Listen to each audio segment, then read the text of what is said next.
아멘. 자, 이제 여러분들은 이제 사사기서를 우리가 이제 말씀을 묵상하며 또 설교를 드리면서 기대하는 마음을 가리셔야 되겠습니다. 자, 오늘 사사기서는 우리에게 어떤 메시지를 주실까? 어떤 영적 부분을 다루게 하실까? 하고 기대하는 것입니다. 각각 다 다르죠. 출애굽기, 또 레위기, 민수기 다 다른데 오늘 사사기서는 또 남다른 영적 세계를 또 우리가 보는 거예요. 그래서 이렇게 말씀을 성경 60권을 다 이렇게 하다 보면은 영의 세계의 다양한 메시지를 우리 깨달을 수가 있습니다. 자, 오늘 먼저 사사기를 처음으로 시작하니까 사사기서 무엇인지 개요에 대해서 한번 간단하게 살펴보고 이제 사사기서도 이제 하나님의 은혜를 주시면 또 교재를 만들 수가 있겠죠. 그래서 사사기서 개요를 보면도 여러분도 잊어버릴 수도 있지만 나중에 책자로 좀 나올 수 있으면은 그렇게 할 것이니까 들으시면 되겠습니다. 먼저 이 사사기서는 지도자들이라는 뜻입니다. 지도자들. 책 이름이 사사기서라는 책 이름이 지도자들. 그리고 그 히브리어는 쇼페팀이라는 뜻이에요. 쇼페팀. 그래서 이 뜻은 장관, 뭐 국방부 장관, 그때의 장관이고, 그다음에 정부의 순회, 머리 된 사람들, 그다음에 재판관이라는 뜻이에요. 재판관. 그래서 장관, 정부의 순회, 재판관. 그래서 이제 영어 성경에는 이 재판관을 그래서 저지스 이렇게 성경에 영어 성경에는 그렇게 표현되어 있어요. 저지스는 J U D G E S 그래서 저지스 이렇게 해서 이렇게 재판관으로 되어 있습니다. 근데 한글 공동 번역에는 한글 공동 번역이죠. 우리 한글 공동 번역 우리가 안 쓰지요. 캐톨릭에서 쓰는데 바로 거기는 판관기라고 되어 있어요. 판관기. 참 희한하죠. 판사란 말이에요. 판사의 관직을 가지고 있는 이야기라. 판관기. 근데 우리 한글 개역 성경에는 지금 우리가 쓰고 있는 것은 사사기로 쓰고 사사. 이 사자가 스승 사자예요. 얘는 지도자라는 거죠. 사사기. 그래서 이렇게 사사기가 지도자들이라는 뜻입니다. 그러니까는 아주 굉장히 그 훌륭한 지도자기보다도 그때마다 잠깐 일어나는 지도자들. 그래서 이 사사기는 영웅들에 대한 이야기예요. 흑암의 시대에 영웅들이 일어났던 시대라. 흑암의 시대. 자, 그럼 이제 두 번째로 보시자는 이제 저자가 누구냐. 누가 이 사사기를 썼어요? 누가 사사기를 썼을까? 이 사사기 정통적인 견해로는 익명이요. 익명은 알 수가 없다. 누가 썼는지 알 수 없어. 왜 그러냐면 이거는 한 사람이 쓴 게 아니에요. 왜냐면 이 내용 자체가 역사가 길어요. 역사가 이게 200년에서 400년을 봐요. 그 때문에 그 역사가 긴데 누가 알아서 역사를 다 보겠어요. 그렇죠? 응? 그 한 사람이 200년을 400년을 살았어요. 그 때문에 한 사람이 쓴 게 못 되는 거지. 그러니까 이 책은 뒤에 후대에 사람들이 편집한 거예요. 그래서 이제 익명, 이름을 모르는 무명이 누가 한 거라, 편집한 거라는 거지. 그런데 이제 탈무드의 기록에도 이 사사기서가 있어요. 근데 거기는 이렇게 돼 있어요. 근데 우리 개신교회는 채택을 안 해요. 사무엘은 사사기서의 탈무드의 이름은 뭐냐면 뭐라고 기록되어 있냐면 사무엘은 자기의 이름으로 칭하는 책과 여러 가지 책과 사사기, 룻기를 기록하였다. 이렇게 되어 있어요. 탈무드에는. 그러니까 이제 이스라엘 유대인들은 이 사사기서를 사무엘이 썼다라고 생각하는 거죠. 그런데 개신교는 인정하지 않아요. 그렇기 때문에 여러분이 이제 참고하시면 되겠어요. 그렇게. 그다음에 이제 기록 연대는 긴 세대의 사건을 이야기함으로 후에 편집한 것으로 추측하는데, 그래서 왕정 시대로 봅니다. 왕정 시대는 뭐죠? 왕이 정치를 하던 시대를 보는 거예요. 왜 그러냐면 오늘 사사기서의 내용을 보면 마지막 절에 보면 왕정 시대로 들어가기 전에 그때에는 왕이 없으므로, 그러니까는 왕이 있을 때 왕이 없는 얘기를 쓴 거잖아. 그래서 왕정 시대로 봐요. 자, 참고로 그래서 이 룻기서 있죠, 룻기. 이 룻기서가요, 사사 시대의 그 기간 동안의 배경으로 한 것이 룻기서예요. 룻기서. 그래서 그 당시에 이렇게 혼란의 시대에 하나님이 그 땅에 베들레헴에 기근을 내려가지고 먹을 것이 없어가지고 모압 지방으로 갔다고 보시는 거죠. 그러니까 사사 시대가 배경이라. 그 사사 시대의 한 나오미가 그때 모압 지방으로 남편과 함께 간 것이라는 거죠. 그래서 사사기의 그 사사들이 일어났던 연대는 주로 200년에서 400년을 봐요. 400년은 어떤 사람은 너무 길다. 왜냐하면 그 시대에 그렇게 많이 있었을까 하는 거예요. 그래서 보통 200년에서 400년 보는데 뭐 우리는 알 수 없죠. 그렇습니다. 그다음에 이제 이 특징이 뭐냐면은 이 구약 성경의 7번째 책이라는 거죠. 창세기, 출애굽기, 레위기, 민수기, 신명기, 여호수아 7번째 책이다. 그리고 이제 전체가 몇 장으로 되냐면은 21장으로 되어 있어요. 21장. 그래서 이때를 암흑 시대, 영웅 시대. 예, 그때마다 사사가 일어났어. 영웅이 일어났어.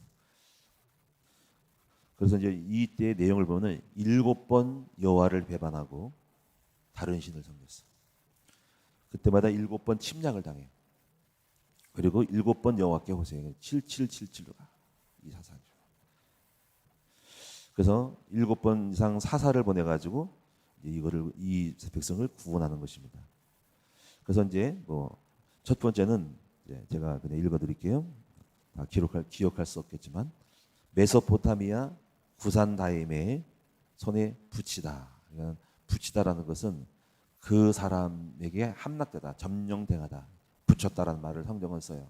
누구에게 붙였다. 그래서 뭐 좋은 의미로는 다윗이 너는 내 손에 붙였나니, 나한테 내가 잡혔나니, 붙인 거 딱 붙는 거야. 잡혔다니. 그러니까 이스라엘 백성이 첫 번째로 메소포타미아의 왕 구산다임의 손에 이스라엘 백성을 붙였다. 이때는 이제 사사 온니엘이 일어나서 구원을 합니다.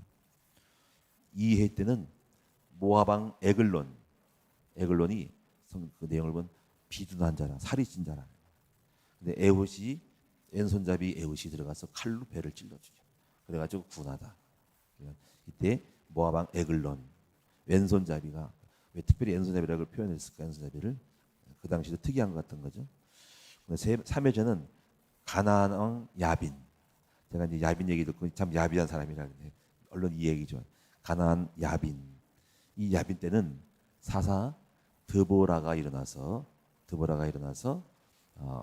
이제 싸우는데 이제 바락이라는 남성을 끌고 다녀요. 이것도 이대한 여성이에요. 드보라. 이 드보라는 아줌마. 그러니까 부인이에요. 부인. 처녀가 아니고 부인이에요. 그리고 이 드보라는 문인이에요. 시인이에요. 그래서 드보라의 시가 나와. 그런 하나님은 문인도 쓰이고 무인도 써. 그러니까 문물을 겸비한 사람을 쓰신다. 이 사사 드보라가 뛰어난 여걸이에요. 여걸. 남자를 부려.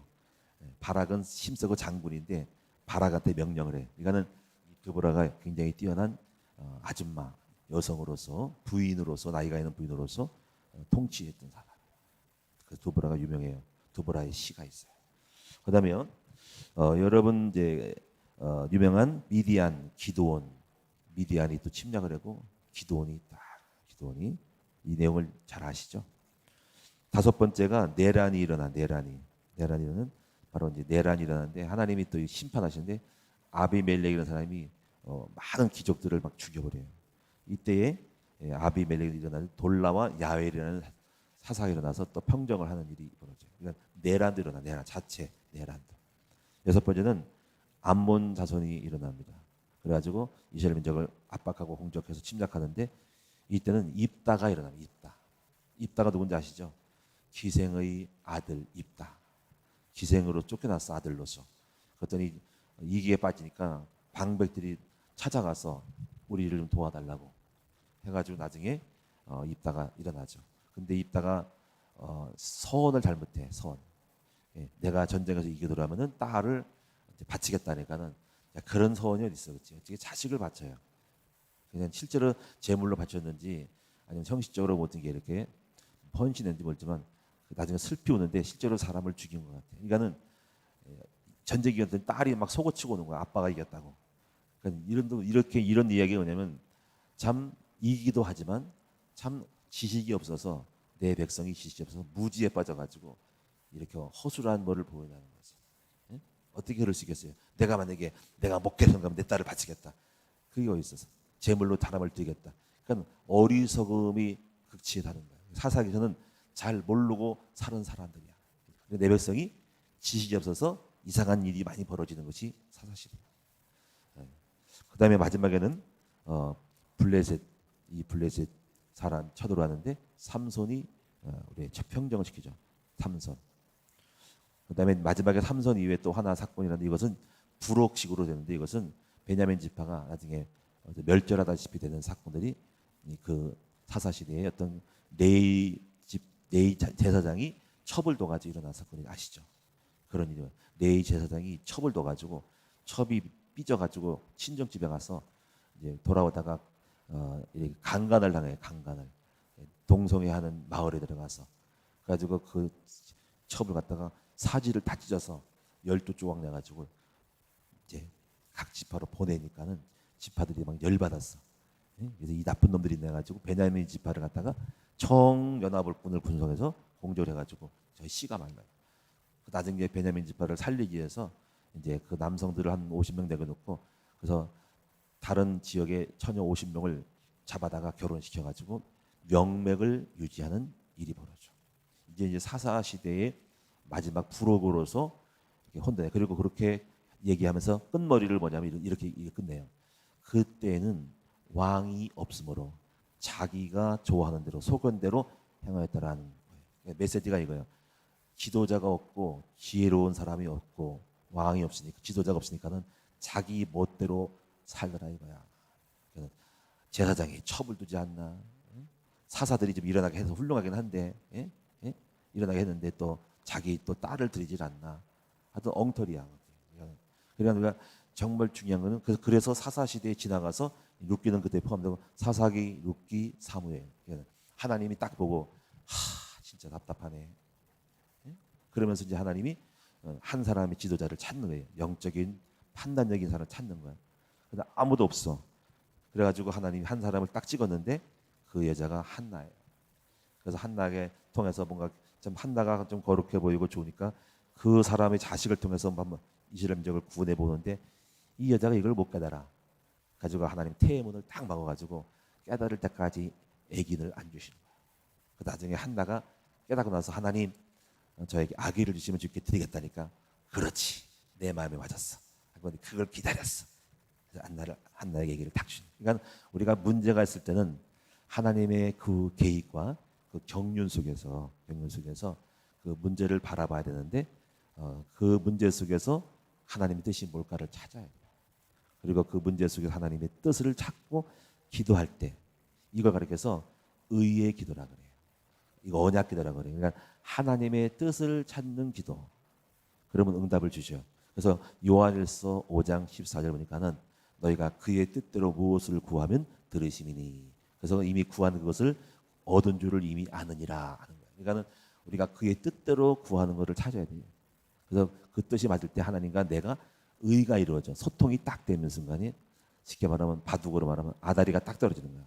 아구가 딱 맞으면은 그래서 바퀴가 확 돌아가는 거야.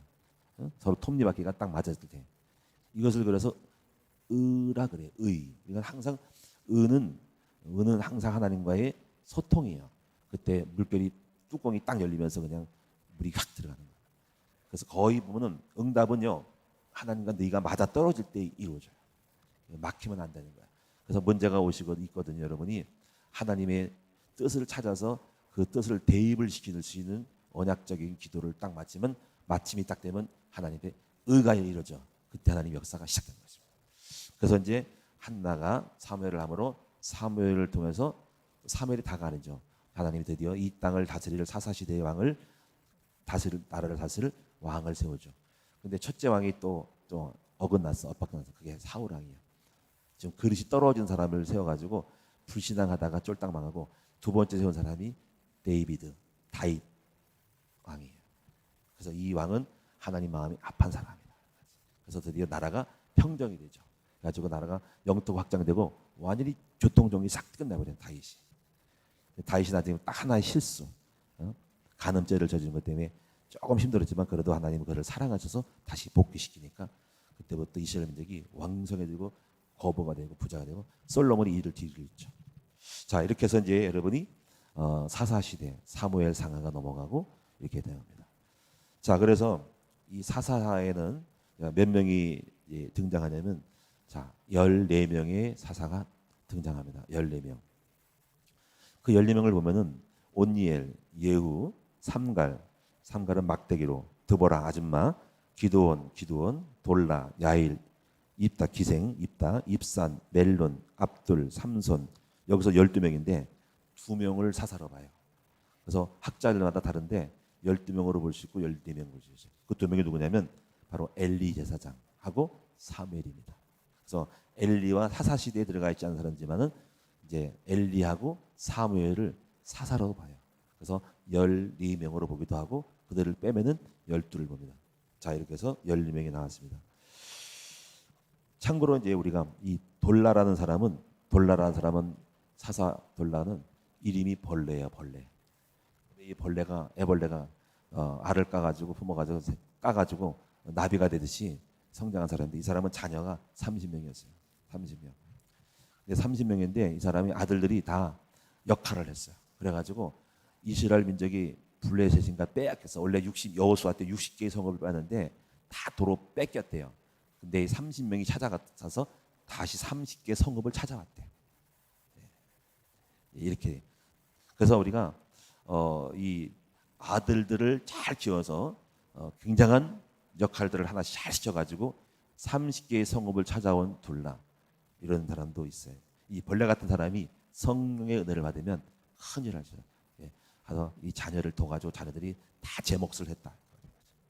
자, 이제 구절을 보시면은 1장부터 3장까지는 사사 시대의 그 배경을 설명하고 있어요. 이게 서론입니다. 그래서 이스라엘 민족이 어떻게 해서 사사 시대에 가나안 족속들에게 잡혀가지고 공적과 어려움을 당했는지에 대한 이야기에 대한 서론을 말하고 있고, 그다음에 본론적으로는 3장 7절부터 16장 31절까지 이제 사사들의 스토리가 나옵니다. 근데 이 사사들의 스토리에서 대사사가 있고 소사사가 있어요. 이 대사사는 이야기가 길고 이런 사람들이, 예를 들면 기드온, 드보라 이런 사람들, 삼손 같은 경우는 대사사로 봐요. 근데 소사사는 그냥 간단하게 한 줄로 그냥 누가 나타나서 구원했다라도 끝나요. 이런 사람들은 소사사로 보는 거예요. 마지막에 이제 결론 부분은 17장에서 21장까지인데, 이거는 부록으로 보이는데 한 지파가 몰락한, 아까 말했던 그 레위 지파로 인해서 레위 지파의 제사장으로 해서 처벌되는 사건, 베냐민 지파가 몰락하는 그런 장면을, 이거는 사사 시대의 사사가 아닌 시대의 이야기인데 부록으로 해서 아마 저자가 편집한 사람이 사사 시대에 그 어려웠던 왕이 없으므로 혼란했던 한 시대의 이야기들을 끄집어내었다라고 볼 수가 있어요. 그래서 그만큼 사사 시대에 이렇게 혼란했다라는 걸 보여주기 위한 마지막 결정적인 장면으로 부록으로 스토리를 딱 집어넣은 거예요. 그래서 사사 시대는 엉망이었다. 그런 시대도 있었다. 하나의 출애굽 이후에 가나안 정복했지만 왕으로 정착하기까지 과도기의 정부 형태를 영웅들이 이끌었다 하는 것을 보여주고 있는 거죠. 자, 이게 사사기서입니다. 그다음에 이제 나중에 이제 대략적으로 사사기서를 보시면서 여기서 우리는 중요한 이제 항상 메시지를 찾아야 돼요. 메시지. 그런 다양한 메시지가 있어요. 그래서 이런 것도 생각해 보는 거예요. 그러니까 그런 영적인 개념들을 이해해야 되는데, 오늘 제가 택한 본문, 제가 주어진 본문이 1장부터 10절인데 저는 하나로 말하고 싶어요. 이거예요. 1장 1절이에요. 여기 보시면은요, 여호수아가 죽은 후에라는 거죠. 오늘 그래서 제목이 여호수아가 죽은 후에 생긴 문제들이라는 뜻입니다. 우리는 여러분요, 말씀 묵상할 때는 어때는 많은 이야기를 들을 것도 없고 한 절에서 많은 거를 함축할 수 있는 메시지를 찾을 수가 있어요. 그게 여호수아가 죽은 후에 하는 거죠. 그러면 이제 여호수아가 죽었다는 말에서 누구나 죽는다라고 볼 수 있는 거예요. 그러니까 한 시대의 영웅들, 여호수아가 누굽니까? 모세 이후의 후계자죠. 뛰어난 인물이에요. 여호수아가 가나안 군인이에요. 군인인데 가나안 땅을 정복을 이끌었던 굉장한 전쟁 영웅이에요. 근데 죽었다는 거죠. 그래서 이 죽었다는 것은 결국 뭐냐면 인간은 다 죽는 거예요. 그 말이죠. 그래서 조영기 목사님도 훌륭한 분이잖아요. 그렇죠? 근데 돌아가셨어요. 그렇죠? 죽습니다. 그 전에도 우리가 뭐 옥하는 목사님 사랑의 교회도 뭐 서울에서 한국에서는 강남의 대표적인 교회잖아요. 돌아가셨어요. 제가 청년 때 온누리교회 목사님도 제가 좋아했는데 서빙고에 있는 온누리교회 신동아 그룹에서 세워졌던 교회 서빙고에 있는 신동아 그룹 최순영 회장이 땅을 기증해가지고 교회를 줬어요. 두란노 교회 하영조 목사님도 돌아가셨어요. 그러니까 훌륭한 사람들이 다 죽어요. 근데 이제 중요한 게 뭐냐면은 문제가 드러난 겁니다. 죽음 위에 사사 시대에는 문제가 드러났어요. 그래서 오늘 보면은 1절에 보면은 여호수아가 죽은 후에 이스라엘 자손이 여호와께 여쭈어 이르되, 자 여기 보세요. 여호수아가 살을 때는 여호수아가 물어봐. 여호수아가 하나님 어쩔까 하다가 그럼 지도자를 통해 말씀하는데 지금 여기는 여호수아가 없어. 누가 물어봐요? 여기는 이스라엘 자손이 물어봤다는 거야. 그러니까 물어봤는데 누가 싸울까라고 이제 이스라엘 자손이 누군지 모르지만 어떤 지도자 그룹이겠죠. 그랬더니 여호와께서 이르시되 유다가 올라갈지니라 하고선 나중에 유다가 이렇게 나중에 땅을 차지하고 여기 5절에 보니까 베색에서 아도니 베색을 만나 그와 싸워서 가나안 족속과 블속을 이기니 해서 1장에는 좀 이기는 장면이 나와. 이기는 장면. 이거는 잘 의미를 깨달아야 됩니다. 여호수아가 죽은 후에도 어느 정도 그 영적인 힘이 남아가지고 그 백성들이 좀 이렇게 많이 애를 써가지고 정복을 했다는 거예요. 무슨 얘기 아시겠죠? 자, 제가 죽었어요. 제가 영적인 거를 제가 끌고 왔어. 제가 죽었어. 그랬더니 아직도 남아있는 사람들이 그 영향력을 받아가지고 조금 유지가 됐다 이거야. 근데 그게 그것이야. 끝이야. 좀 있으면 바로 2장부터 문제가 생기는 이야기가 나와. 이제 드디어 조금씩 이게 강력하지 않으니까 심해지면서 이제 드디어 우상을 섬기고 하나님을 잃어버리면서 이제 뭔가 문제가 오는 거야. 잠깐 여기다가 저랑 함께했던 많은 믿음의 선지들이 다 죽으면서 그 후대에는 하나님을 모르는 사람이 많이 일어나면서 그때부터 이상한 짓을 하기 시작하는 거야. 그래서 우리가요, 이거는 굉장히 사사시대는 우리에게 주는 교훈이에요. 자, 우리가 죽은 후에 자 하나님을 알고 복음을 체험한 우리 세대, 응?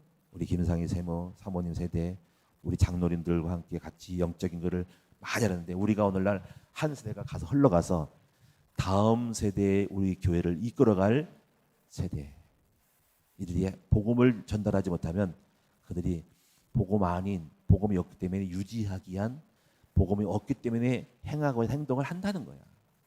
자, 한국교회도 마찬가지예요. 자, 조영기 목사님 훌륭하고 하영 목사님 훌륭해요. 많은 훌륭한 목사들이 딱 한국교회를 이끌어갔어. 자, 그리고 우리는 그것을 이어받은 우리는 그 다음에 계층이에요. 우리는. 근데 우리도 죽었어. 자, 30년 40년 흘러갔어. 근데 그 이후에 한국교회가 뛰어난 지도자가 안 나와. 영적인 사람이 없어. 교회마다 이상한 짓들이 정치판에 들어가 있어. 여러분, 이 정치가 좋은 것 같아요? 한번 이 생각해 보세요. 만약에 한국교회가 정광원 목사 그 교회처럼 다 정치가 들어가면 한국교회 어떻게 될 것 같아요? 쫄딱 망해요. 강화문 가 있으면 돼요, 안 돼요? 한번 생각해 보라고. 그게 정답이라면은 다 갔다 갑시다. 정광원 목사 훌륭해. 다 가자고. 그러면 한국 정부에서 교회 핍박하기 시작합니다. 진짜 드디어 한국교회 법으로 만들 거예요. 그게 법으로 일어날 거예요. 법으로 한국 교회 폐쇄 나올 겁니다. 그래 안 그래요? 뻔할 뻔치 아니에요? 그리고 성도들이 어떻게 했어요? 말씀이 갈급할 거야.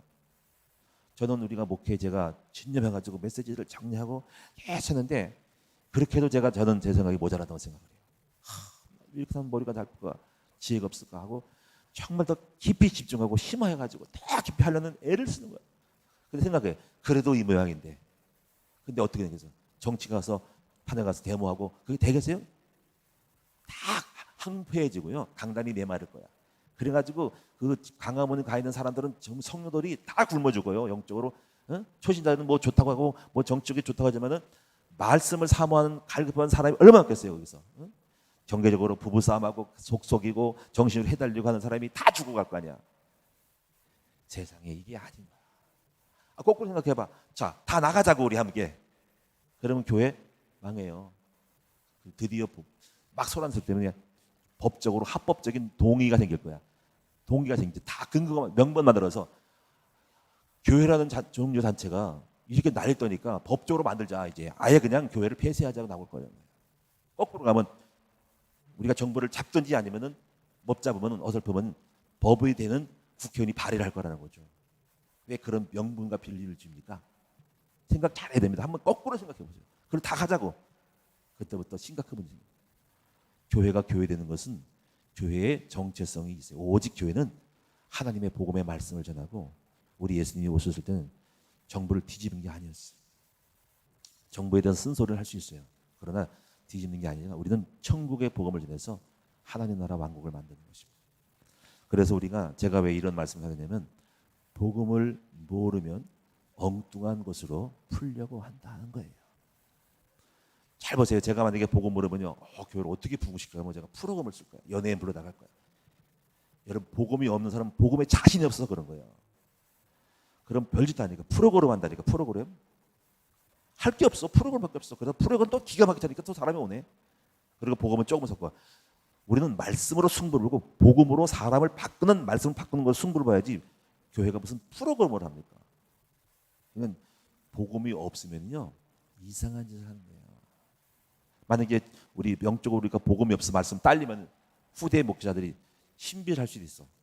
그리고 또 그 복음이 없기 때문에 신비하자는 사람이 일어나면 신비에 끌려서 목사님 신비합시다. 우리 뜨겁게 합시다. 막 예언하고 방언하고 막 합시다. 지인 줬습시다. 그러면 또 그게 또 성도 끌려가지고 아론이 금송아지를 여론에 끌려가지고 확신이 없으니까 백성들이 여론에 끌려가지고 금송아지를 덜컹 섬긴 것처럼 지도자 그립이 그렇게 된다니까. 중요하죠. 그래서 다음 세대에 우리 교회가 한국교회였지만 누구를 세울까? 복음이 있는 사람을 꼭 세워야지 교회가 유지되는 거예요. 그래서 앞으로 세워질 장로들님들이 굉장히 중요한 거죠. 그렇죠. 우리 장로들 말고 우리가 물러간 이후에 세워질 장로들. 지금 누가 장로가 될 수 있어요? 그들이 교회를 끌고 갈 거거든요. 지금 여러분 지금 30대, 40대가 교회를 움직일 거라는 거죠. 때가 되면 우리 물러가요. 그들이 이제 올라가는 거죠. 근데 이들이 복음을 안 심었어. 기도도 안 해. 복음도 없어. 그럼 그들이 뭐 할까? 목사님, 우리 프로그램 합시다. 뭐 그거 해. 우리 정치 나갑시다. 정치 내받아가지고 강화문 집회 나가가지고 목사님 우리 왜 안 해요? 나 교회 나갈래요. 그러면 나갈 거? 한 10명 그러니까 끌려가네. 끌려가네. 이 종이 되는 거야. 왜냐면 그들 또 파워가 있어. 헌금도 많이 해. 딱 끌려가가지고 어째서 금송아지 섬기네. 줏대를 딱 써야 돼. 이제 그렇게 되지 않게 해서 어떻게 합니까? 우리 후대들을 지금부터 작업 들어가야 돼. 어떤 작업 들어가야 될까?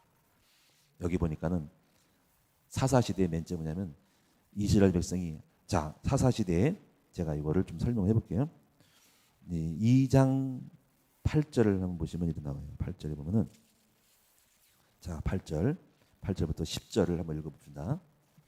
그래서 정답을 이제 정리를 하고 말씀 마치겠는데 2장 8절 10절 보겠습니다. 다 같이 시작. 여호와의 종 논의 아들 여호수아가 110세의 죽음에 무리가 그의 기업의 경내 에브라임 산지 가스 땅 산 북쪽 뒷낫 헤레스의 장사였고 그 세대의 사람도 다 그 조상들에게로 돌아가고 그 후에 일어난 다른 세대는 여호와를 알지 못하여 여호와께서 이스라엘을 위하여 행하신 일도 알지 못하였더라.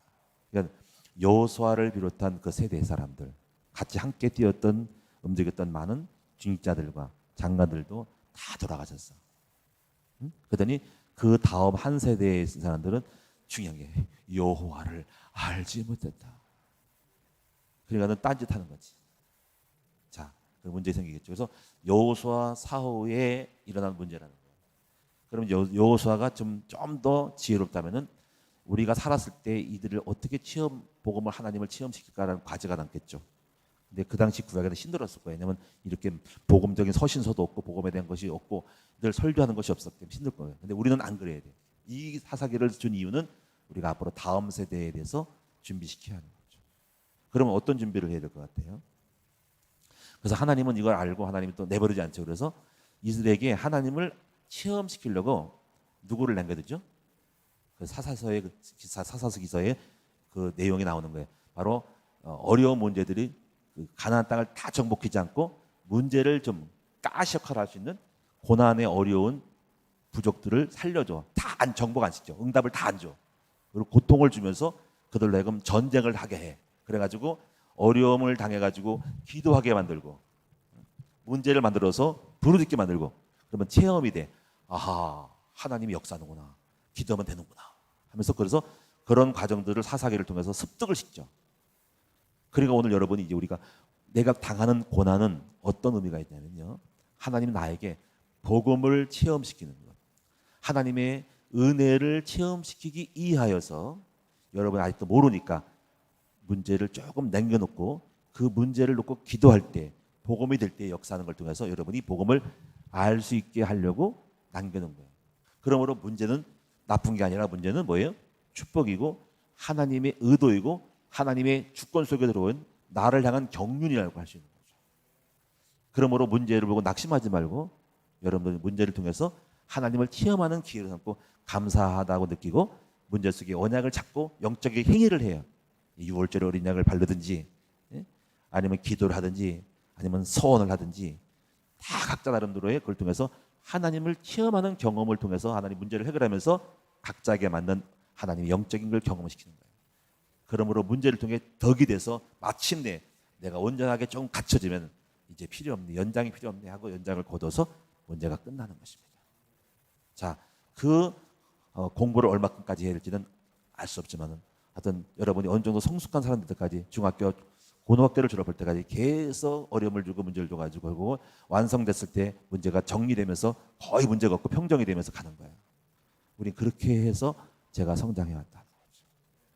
그래서 우리가 말은 결론적으로 이제 우리가 어떤 것을 이제 우리 후대들에게 이런 일이 당하기 전에 우리 세대에서 해야 할 것이 무엇인지를 정리해서 말씀드릴게요. 자, 어떤 걸 같아요, 여러분? 자, 다음 세대가 뭘 몰랐다 그래서 하나님을 알지 못한 거. 그러니까 하나님이 행하신 영적인 은혜의 역사를 알지 못했다 그러잖아요. 그래서 첫 번째 과제가 뭐냐면 바로 복음 체험을 시켜야 하는 거죠. 복음 체험. 복음 체험이 뭐예요? 복음 체험은 은혜를 체험하는 게 복음이에요. 이상해요. 뭔가 체험이 돼. 하나님 역사한 거예요. 내가 하나님이 좀 기도하고 전도자 행했더니 갑자기 자식이 돌아와. 내가 진짜 은혜로 복음으로 겸손하게 낮추고 나를 죽였더니 이상하게 남편이 회복되네. 은혜로다, 은혜로다. 이 은혜를 체험해야 돼요. 근데 제가 볼 때요, 중직자들 가운데서도 전도사님, 여도사님 가운데서도 제가 볼 때 그렇게 확실하게 은혜를 체험한 사람이 별로 그렇게 확실하게 있는 사람들은 별로 없어요. 많지 않다는 거죠. 어떤 사람은 은혜를 모를 수 있어요. 아직도 몰라요. 아직도 하나님 역사하는 걸 잘 몰라가지고 이제 있단 말이에요. 그러니까 그게 문제라는 거죠. 이상하게 그리고 계속 율법으로 하고 이 상황을 해요. 그게 문제인 거예요. 은혜를 체험한 사람들은요, 뭔가 달라지고 변화되어지는 하나님의 은총을 보면서 뭔가 자식이 돌아오고 남편 돌아오고 경제가 회복되면서 그거를 알았는데 한참 가서 알아요. 이 복음 체험이 어려운 거예요. 여러분 그래서 복음 체험을 해야 돼요. 제가 우리 이사무엘 목사가 복음을 체험을 했어요. 원래 율법쟁이요. 율법쟁이고 자기 지식이 좀 있어요. 원래 지식이 있는 사람들은 약간 교만하고 그런 게 있어요. 그래가지고 필리핀 가려고 그랬어요. 그런데 자기를 죽였더니 은혜를 받아가지고 어떤 일이 결혼하게 됐죠. 응? 정말 믿음 좋은 와이프를 얻게 됐죠. 또 우리 또 딸도 얻게 됐죠. 그러니까 제가 분명히 제가 객관적으로 볼 때는 이 사무엘 목사가 은혜를 체험한 걸 알게 돼요. 복음이 이거구나 하는 거예요. 무슨 말 아시겠죠? 그러니까 그런 원리로 가면 되는 거야 이제. 그러니까 이렇게 복음을 체험해야 되는데 복음을 체험하는지 안 하는지, 복음을 체험한 것 같은지 체험한 척 하는지 그건 검증을 해봐야 돼요. 지금 우리 특히 30대 딱 청년들 여기 딱 이제 우리 김영환 우리 청년도 계시고 집사님도 계시고 김태형도 있을 것이고 다 30대 다 보세요. 김지영 다 있을 거야 여기. 다 우리 청년들 앞으로 교회를 이끌어갈 사람들이야. 우리 정충에서 다 있을 거야. 이 사람들이 앞으로 교회를 끌고 갈 사람. 이들이 복음을 체험하잖아. 우리 교회는 망한 거야. 이들이 허술해지면 큰일 나는 거야. 이들이 복음 체험하면 교회는 단단해질 거야. 이들에게 반드시 뭘 줘야 됩니까? 우리 여러분이 부모님들이 복음을 체험시켜야 해요. 두 번째 바로 기도 체험을 시켜야 돼요. 그래서 이들이 새벽 기도를 나와야 돼. 새벽 기도 안 하고 나중에 장로되면 큰일 나는 거야. 그럼 세우면 안 되는 거야. 그럼 교회 또 망하는 거야. 그래서 훈련시켜야 됩니다. 새벽 기도 나오게 하고. 바쁜데 그럼 바쁘다고 평생 안 나올 거야? 장로될 거는 안 나올 거야? 그때가 할 거야. 웃기네. 그때 가서 뭘 해. 지금부터 체질을 해야 돼. 세 번째 현장 사역하는 사람으로 만들어야 됩니다. 앞으로 우리 모든 사람들은요, 중직자들은 저는 그래요. 장로들은 말씀을 사역할 줄 알아야 돼요. 이 장로님들이 잘 돼야 돼. 이 장로들이 사역을 할 줄 아는 사람이 돼야 교회가 굉장히 서는 거예요. 그게 정상인 것입니다. 네 번째는요, 교회 지도자를 세우는 기준이 있어야 됩니다. 아무나 세우면 큰일 납니다. 앞으로 우리 금나무교회도.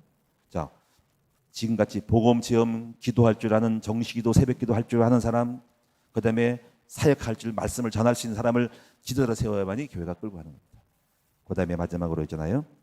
훈련을 절대로 이 모든 걸 할 수 있는 과정이 훈련이에요. 어떤 사람이 나타나서 우리 목사님도 이제 돌아가셨으니까 우리 시간 바쁜데 사람이 성도들이 힘들어해요. 힘들어하기는 기도하니까 육신적으로 하니까 힘들어하지. 힘들어가지고 조금 그 소리가 들리니까는 또 거기에 끌려가네. 가서 그래 뭐 훈련 줄입시다. 뭐 1대1 줄입시다. 뭐 인카운트 하지 맙시다. 전지학도 뭐 그냥 한 2년 만에 한 번 하죠. 아이고 그래가지고 여러분 보세요. 그럼 교회 망하는 징조예요. 한 명이 와도 해야 되는 거야. 새벽기도 한 명이 와도 새벽기도 하는 거야. 10명 한다고 한 명 온다고 문 닫자고요? 에라이. 교회는 한 명이 와도 새벽기도 하는 거예요. 한 명밖에 안 하는데 그럼 주일날 폐해요? 저는 한 명이라도 10명이 20명이 투자해서 한 명 가르쳐야 돼요. 목숨 걸고 해야 할 게 훈련은 무슨 말 아시겠죠? 이 폐했다 말아 그냥 내가 천국 가가 다시 돌아가지고 그냥 모가지를 쳐버리지. 뭐 운영회 때 저요 우리 바쁘고 힘든데 요즘 바쁜 세상에 맞벌이 해야 되니까 우리 뭐 전도사 폐기하고 다 폐하고 목장 예배 드리지 말죠. 에라이 쫓아와서 내가 천국 다루어가지고 쫓아가서 그 집에 신박할 거야. 무슨 말 알겠죠? 절대로 지키는 훈련입니다. 더 잘해야 돼. 아멘. 앞으로 이제 마지막엔요. 주일학교와 어린이 교육에 투자를 해야 돼요. 그래서 우리 교회는요. 어린이가 많이 모이는 교회가 돼야 돼요. 앞으로 애 못 나잖아요. 유럽 교회는 벌써 아이들이 없어가지고 할머니 할아버지만 쫙 잘려가지고 소망이 없어요. 생각해 보세요. 다 이 어르신만 있는 교회. 우리 노예도 이상해요. 젊은 사람이 없어가지고 내가 보니 심각해요. 젊은 사람들에게 이임을 하고 맡게 되는데 노인이 다 하고 있어요. 다 임직 시대요. 증정 노회장이 너무 많아가지고 할아버지 한 60대 이상이 다 해요. 내가 이거 바꿔야 되는데 왜 40대 50대가 왜 안 해? 얼마나 할 수 있는데. 이들이 움직여야 됩니다. 앞으로 우리 교회가요. 어린이가 바글바글 해야 됩니다. 여러분 이게요. 뭐 애 낳고 고생한다고? 그건 주님 일이고 우리는 우리 현실을 생각해 보세요. 애 없으면 망하는 겁니다. 당장 한국이란 나라도 애 없으니까 나라가 이상해. 노동력이 떨어지고 국가 경력이 떨어지는 거예요. 근데 애 낳기 작전을 지금 하고 있잖아. 지금 중국에서도. 그리고 어떻게 됩니까? 우리 교회 아이들이잖아요. 없으면 슬픈 거예요. 희망이 없는 거예요. 우리 교회 희망 없어요. 애들 없어 봐요. 그 누가 이어줄 거예요? 교회 텅텅 빈 거예요. 앞으로 큰일 났어요. 애 안 낳는 순복음 교회라든가 만약에 사랑의 교회, 저 동산교회, 안산에 있는 동산교회 애 없으면요 그 건물 다 져놓고 텅텅 비어 있을 거라고요. 애가 얼마 중요한지. 그래서 이렇게 돼. 애 끌어들이는 작전을 해야 돼. 우리 교회 아니든 외부에는 불신자 아이들도 우리 교회 오도로 만들어야 돼요. 그래서 학교 세워가지고 명문 대안학교를 세워가지고 우리 교회에 줄 서서 입학원서 내게 만들어야 돼요. 그래가지고 장학금 확 주거든. 장학금. 학원 100만 나갈 거를 50만 원 딱 깎아주고 50만 원 딱 장학금 주고 하니까 대박이야. 거기다가 그냥 거기는 전부 하버드 생각하다가 굉장히 엘리트만 와서 강사가 가르치니까 여긴 오면 전부 스카이 다 들어가 버리는 거야. 카이스트 다 들어가는 거야. 그러니까 대박 나니까 배구에 소문 나가지고 줄 서서 와서 입학원서 쓰려고 그래. 경쟁률 500대 1이야. 이렇게 만들어야 돼. 그럼 강남에서 일로 이사 온다니까? 응? 땅값이 뛰는 거야, 여기가. 이거는. 무슨 말 알겠죠? 건물을 통째로 사가지고 세계에서 뛰어난 학교를 세워서 앞으로 국제 학교를 세우는 거야, 여기가. 그레이트 인터내셔널, 여러분, 리더 스쿨을 딱 만드는 국제 학교를 세우는 거야. 괜찮죠? 그래가지고 애들이 오게 만들면 되는 거야. 이걸 우리만 하면 안 돼. 이것도 욕심쟁이야. 다른 학교도 지 학교를 세워서 전수해서 모든 지역마다 이런 학교를 세우도록 도와줘야 돼. 그래서 문화운동을 하고 컨퍼런스를 하고 페스티벌 해가지고 복음성가 연애 불러가지고 지금 뭐 K-팝이니 무슨 뭐 국악 무슨 뭡니까 트로트 뭐 대회하는데 그거 하지 말고 우리가 끌고 가야 돼. 그래서 방송해서 띄워가지고 우리를 초청해서 우리가 해서 페스티벌 해가지고 지집어 놓고 교회가 중심이 되게 만들어서 교회가 세상의 중심이 되게 만들어야 되는 거야. 예? 얼마나 신나는 일이 벌어지겠어, 그렇지? 예, 이걸 하려고 내가 지금 독한 마음을 품고 지금 앞으로 우리 미래에 우리 아이들이 이 뒤에 배우고시 떠들어 갈 거야. 장학 퀴즈도 하고 해가지고 난리 날 거야, 여기가. 예? 애들 바글바글 할 거예요. 이렇게 한국 교회가 소망이 있는 거예요. 기도하겠습니다. 살아계신 주님 고맙고 감사합니다. 오늘 여호수아 죽은 이후에 문제들이 나옵니다. 이 문제를 통해서 우리에게 지혜를 주셔서 우리는 이렇게 당하지 아니하고 우리 여호수아가 죽은 후에 다음 세대가 우리보다 10배, 100배, 1000배로 부흥할 수 있도록 만들어 주시고 복음을 계승한 세대, 복음을 체험한 시대, 우리보다 더 복음을 체험할 수밖에 없는 세대로 이어질 수 있도록 아버지 전통을 만들고 역사를 만들 수 있도록 도와주시옵소서. 우리에게 주신 은혜는 너무 미약합니다. 그러나 이 은혜를 기점으로 해서 더 하나님께서 큰 나무 그레이트 교회가 되게 하여 주시옵소서. 그레이트 인터내셔널 국제학교를 세우게 하여 주시옵소서. 그래서 우리 후대를 준비하는 이 벅찬 가슴을 안고 희망찬 가슴을 안고 대안을 가지고 나갈 수 있도록 도와주시옵소서. 우리의 다음 세대는 하나님께서 엄청 역사할 것이고 우리가 교회 중심이 되고 한국교회 중심이 될 것을 믿습니다. 예수님의 이름으로 감사하며 오늘 예물 드리는 모든 종들을 꼭 기억하사 만배의 복을 주고 11월 한 달 동안에 기적이 일어나게 하여 주시옵소서. 우리 주 예수님의 이름으로 감사하며 기도드립니다. 아멘.